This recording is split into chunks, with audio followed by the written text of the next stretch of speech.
त्यानंतर मुलाखतीनंतर उद्धव ठाकरे साहेबांनी स्पष्टपणे सांगितलेलं आहे की माझी काही किरकोळ फंडारा जरी नव्हती असली तरी पण ती महाराष्ट्राच एक झाला पाहिजे. महाराष्ट्रावर जो इतर लोकांचा जो आज आघात होतोय तो जर थांबत असेल, मराठी माणूस मुंबईत टिकवायचा असेल आणि मराठी भाषा ही मुंबईत टिकवायची, महाराष्ट्र टिकवायची असेल तर मी कोणावर एकत्र यायला तयार आहे.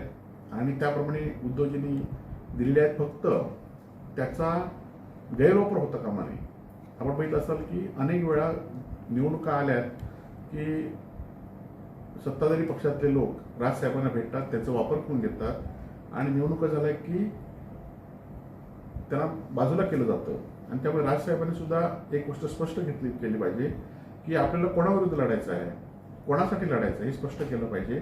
जशी उद्धवजींनी केली तर निश्चितपणे दोन बंधू एकत्र आले तर निश्चितपणे महाराष्ट्राचा फायदा होईल. पक्षाचा राजकीय काय फायदा होईल हा नंतरचा विषय आहे, परंतु महाराष्ट्राचा आणि मराठी माणसाचा फायदा होईल एवढं मात्र निश्चित आहे.